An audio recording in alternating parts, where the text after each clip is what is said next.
لا حول ولا قوة إلا بالله العلي العظيم. أعوذ بالله من الشيطان اللعين الرجيم.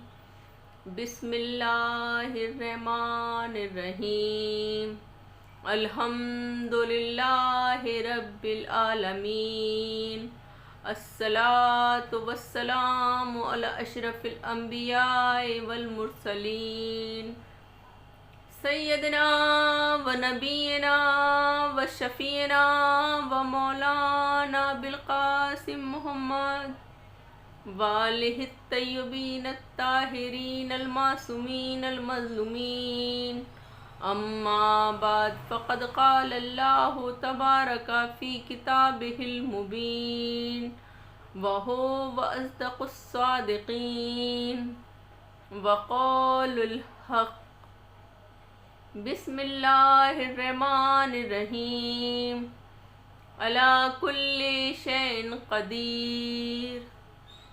وہ پروردگار جو رحیم ہے، جو رحمان ہے، وہ پروردگار جو مشکلات کو حل کرنے والا ہے، بلاؤں کو رد کرنے والا ہے، پریشانیوں کو دور کرنے والا ہے، وہ پروردگار جس نے ہمیں ولائے علی جیسا تحفہ عطا کیا، وہ پروردگار جو راہ حسین پر ثابت قدم رکھنے والا ہے، وہ پروردگار جو ہماری پریشانیوں کو دور کرنے والا ہے، وہ پروردگار جو ہماری خوبیوں کو بیان کرنے والا ہے، وہ پروردگار جو ہمارے عیبوں کو پوشیدہ کرنے والا ہے، وہ پروردگار جو ہمیں ترقی کی راہ پر گامزن کرنے والا ہے، وہ پروردگار اپنی پاک و پاکیزہ کتاب قرآن مجید میں ارشاد فرما رہا ہے کہ روئے زمین پر جتنے بھی درخت ہیں سب کے قلم بنا لیے جائیں، اور جتنے سمندر ہیں سب کو سیاہی میں تبدیل کر دیا جائے، پھر ہمارے کلمات لکھنا شروع کیے جائیں. زمانہ گزر جائے گا، درخت کے بنے ہوئے قلم ختم ہو جائیں گے، سمندر کی سیاہی ختم ہو جائے گی، اور ہمارے کلمات پورے نہیں ہوں گے. کیا کہہ رہا ہے پروردگار؟ روئے زمین پر جتنے درخت ہیں سب کو قلم میں تبدیل کر لیا جائے، سمندر کو سیاہی میں تبدیل کر لیا جائے، اس کے بعد 7 سمندر اور لیے جائیں، ان کی سیاہی بنائی جائے، اور ہمارے کلمات تحریر کرنا شروع کیے جائیں. ہمارے کلمات پورے نہیں ہوں گے. انسان کی عقل کا جہاں تک معیار تھا، اس نے سوچا کہ پروردگار شاید قرآن مجید کے بارے میں ارشاد فرما رہا ہے، لیکن پتہ چلا کہ نہیں، وہ کلمات قرآن مجید نہیں ہے. کسی نے محمد باقر علیہ السلام سے پوچھا کہ یا مولا، قرآن مجید میں پروردگار بڑا فقریہ بیان کر رہا ہے کہ روئے زمین پر جتنے بھی درخت ہیں سب کو قلم بنا لیا جائے، اور سمندر کو سیاہی میں تبدیل کر لیا جائے، اور ہمارے کلمات لکھنا شروع کیے جائیں، لیکن ہمارے کلمات پورے نہیں ہوں گے. پروردگار کس کے بارے میں یہ فرما رہا ہے یہ مولا مسکرائے، اور مسکرانے کے بعد کہا کہ وہ کلمات ہم ائمہ معصومین ہیں. کیا فضیلت ہے ائمہ معصومین کی. یہ اس وقت کی بات ہے جب رسول اللہ نے مسجد نبوی سے اعلان کیا، میری اللہ سے علی کی فضیلتوں کے بارے میں 18,000 راز کی باتیں ہوئی ہیں. اللہ سے میری علی کے بارے میں 18,000 راز کی باتیں ہوئی ہیں، اور روئے زمین پر کوئی بشر ایسا نہیں ہے ان 18,000 رازوں میں سے میں کسی کو ایک راز بتا سکوں. وقت گزرا، رسول اللہ نے مسجد نبوی سے اعلان کیا کہ علی کی آمد کی خبر جو سب سے پہلے دے گا، میں اس کو جو وہ مانگے گا وہ انعام عطا کروں گا. علی کی آمد کی خبر سب سے پہلے کون لایا؟ علی کی آمد کی خبر سب سے پہلے سلمان فارسی لائے. سلمان دوڑے دوڑے رسول اللہ کے قریب آئے، یا رسول اللہ مبارک ہو، علی جنگ جیت کر آ گئے ہیں، یا رسول اللہ مبارک ہو، علی جنگ فتح کر کے آئے ہیں. اب کیا ہے؟ मस्जिद है और मौला अली तशरीफ़ फरमा हैं, उनके साथ असहाब भी बैठे हुए हैं और सलमान भी बैठे हुए हैं। मौला अली ने सलमान को करीब बुलाया, कहा कि सलमान, सुना है तुम्हें रसूल अल्लाह ने कुछ देने का वादा किया है। सलमान ने कहा, हाँ मौला, किया तो है वादा। सलमान, क्या मांगोगे रसूल अल्लाह से? मौला, सोच रहा हूँ क्या मांगूँ रसूल अल्लाह से, सब कुछ तो मेरे पास है। रसूल अल्लाह मुझे बेटा कहते हैं और हसनैन मुझे नाना कहते हैं, आपके साथ रहता हूँ, आपके घर में रहता हूँ, गोया जन्नत में रहता हूँ, कुछ ऐसा है ही नहीं कि मैं क्या मांगूँ। मौला अली ने कहा कि सलमान करीब आओ। सलमान करीब गए। मौला अली ने कहा, आहिस्ता से कहा कि सलमान, रसूल अल्लाह से कहना कि वो जो आप 18,000 राज की बातों का जिक्र किया करते हैं कि अली की फजीलतों के बारे में अल्लाह से 18,000 राज की बातें हैं, तो उन राजों में से एक राज मुझे बता दीजिए। अब बस विलाय अली में सलमान की कमर का कम सीधा हुआ, विलाय अली में झूम उठे और मौला अली से दुआ लेकर चले। अब मस्जिद नबवी में पहुँचे। मस्जिद नबवी में रसूल अल्लाह तशरीफ़ फरमा हैं और अपने असहाब के दरमियान बैठे हुए हैं। सलमान ने रसूल अल्लाह को सलाम किया, सलाम का जवाब मिला, दोनों जानुओं पर सर को रख दिया। या रसूल अल्लाह, वादा याद दिलाने के लिए आया हूँ। रसूल अल्लाह ने अर्ज़ किया, सलमान, मुझे वादा की याद है, मांगो, क्या मांगोगे? मैंने इनाम देने का वादा किया था, मांगो, क्या मांगोगे? या रसूल अल्लाह, जो आप कहते हैं ना कि अल्लाह से अली की फजीलतों के बारे में 18,000 राज की बातें हुई हैं, उनमें से मुझे बस सिर्फ एक राज बता दीजिए। रसूल अल्लाह मुस्कुराए और मुस्कुराने के बाद कहा कि सलमान, मैं तेरे सदक़े और तेरे उस्ताद के सदक़े, ये सवाल तेरा तो नहीं है। या रसूल अल्लाह, ये मेरा मेयार हो ही नहीं सकता, लेकिन मेरे सवाल को पूरा कर दीजिए। अब रसूल अल्लाह ने कहा कि रूए ज़मीन पर कोई ऐसा बशर नहीं था कि जिसमें से मैं उन राजों में से एक राज बता सकता, लेकिन अली ने कहा है तो मैं बता देता हूँ और अली का कहना मुझ पर वाजिब है।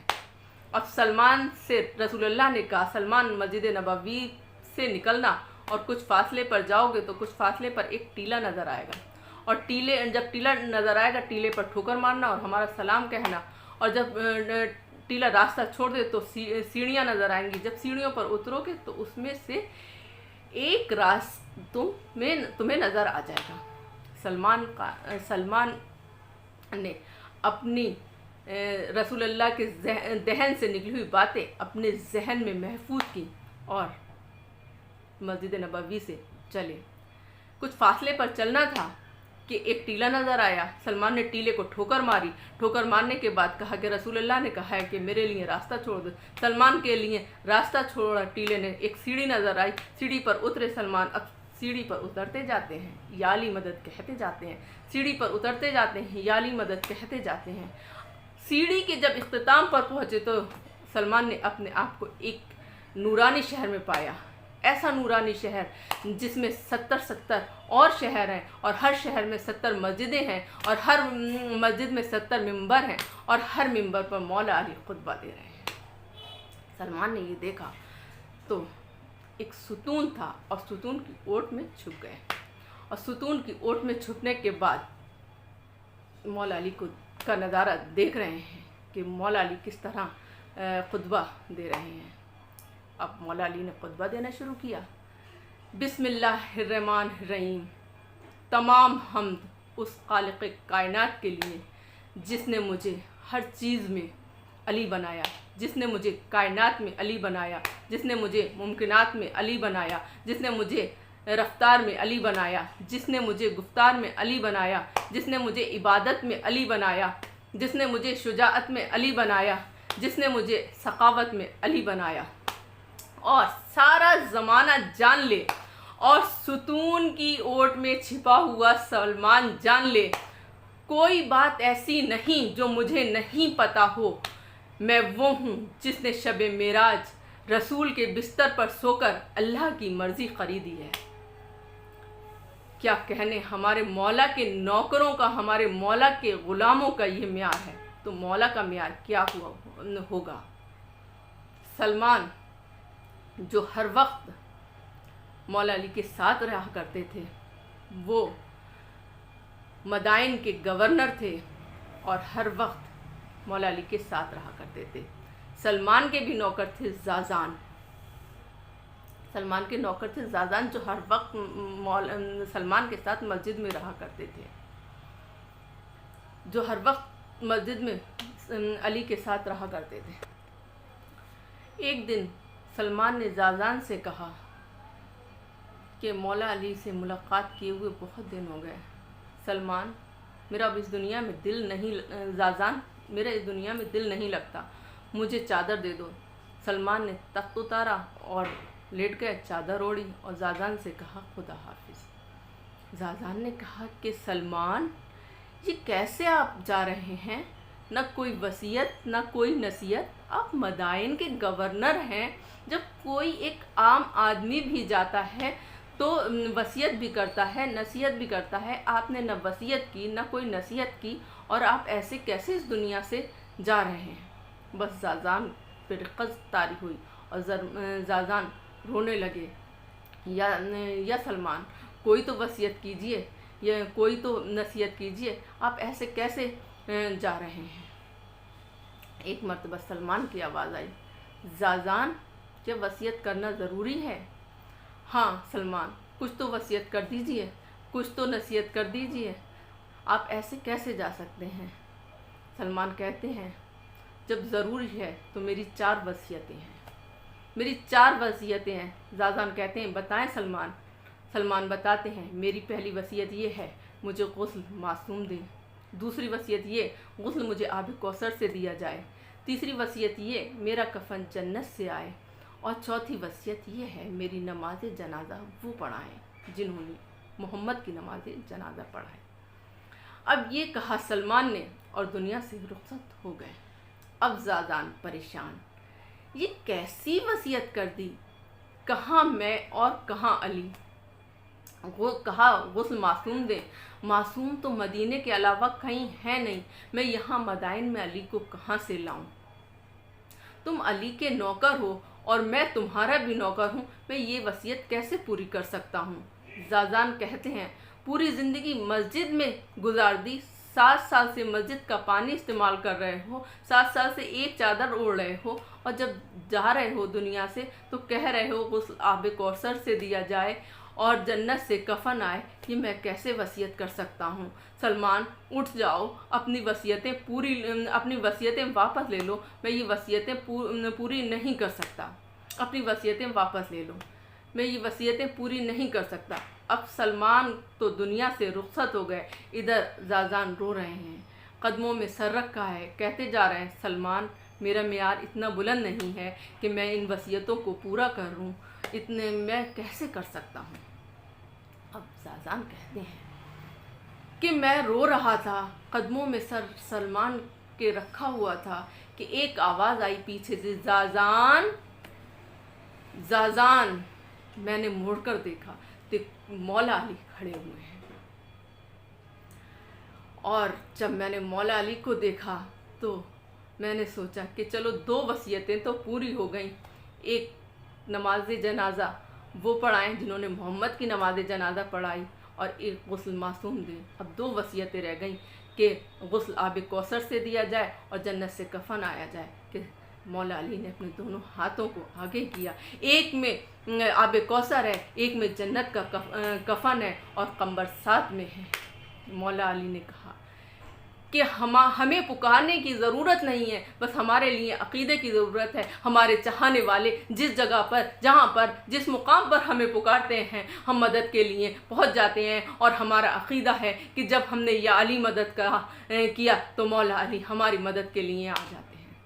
تو ہاں کنیزان سیدہ، کیا شام غریبہ شیر خدا کی لاڈلی نے اپنے بابا کو अपने बाबा को, मुश्किल कुशा को, हल्लाले मुश्किलात को आवाज़ नहीं दी होगी, लेकिन क्या मशीयत इलाही थी। अरे मेरी बीबी पर कैसी कैसी मुसीबतें गुजरी कि शाम में जब चौथे इमाम सैयद साजिदीन से मालूम किया गया कि मौला सबसे ज़्यादा आप पर मुसीबतें कहाँ पड़ी, तो ना बाबा का साया याद किया, ना अली अकबर की जवानी याद की, ना अली असगर का तीर याद किया, ना कासिम की लाश के टुकड़ों को याद किया।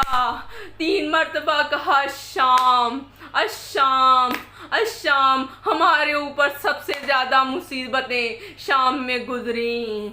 पूछने वाले ने कहा कि मौला ज़रा तफसील से बताइए कि मुसीबतें आपके ऊपर कौन सी गुजरी। मौला ने अर्ज़ किया कि शाम में पहली 7 मुसीबतें ऐसी हैं कि जिन्हें मैं भूल ही नहीं सकता। पहली मुसीबत ये है कि जब हमें शाम ले जाया जा रहा था तो हमें दरे शाम पर 3 रोज़ तक खड़े रखा गया। हमारे साथ छोटे छोटे बच्चे खड़े रहे, हमें ना कोई खाने को पूछने वाला था, न पानी को। यहाँ पर बच्चों का बुरा हाल था, मुस्तरिब थे बच्चे।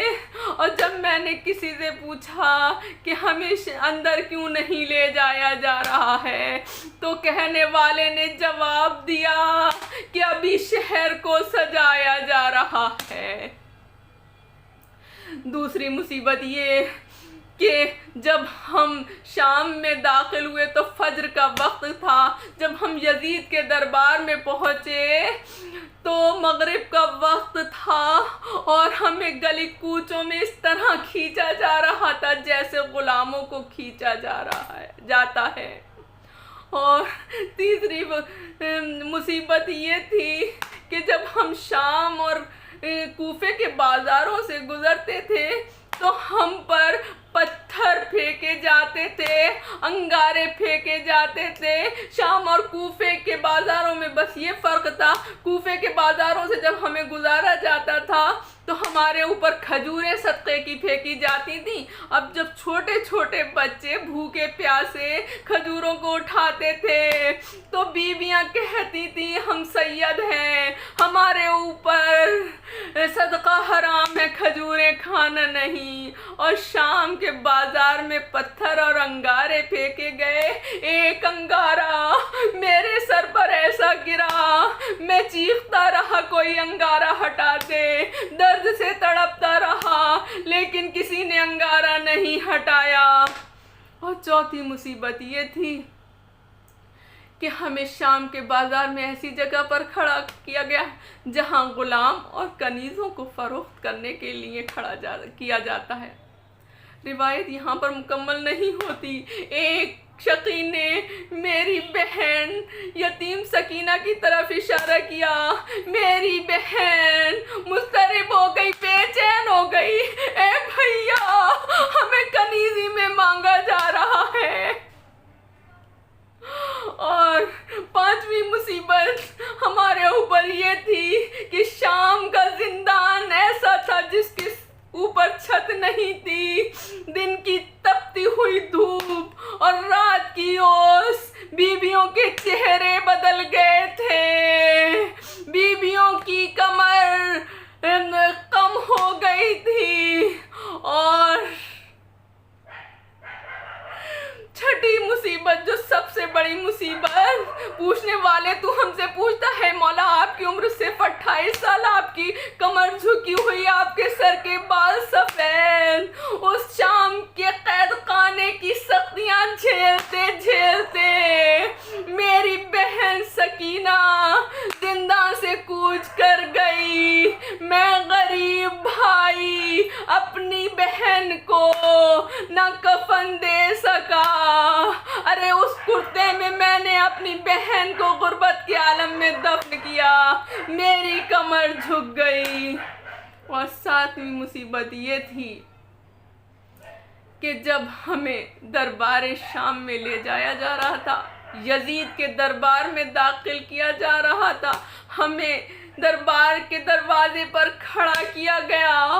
मेरी फूफी ने देखा कि यहूदी, ईसाई सब दरबार में जा रहे हैं, बदकारों को दरबार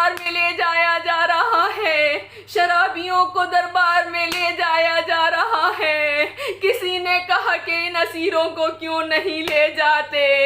تو کہا ابھی دربار میں کرسیاں خالی ہیں، پہلے مہمان بیٹھ جائیں پھر ان اسیروں کو لے جایا جائے گا۔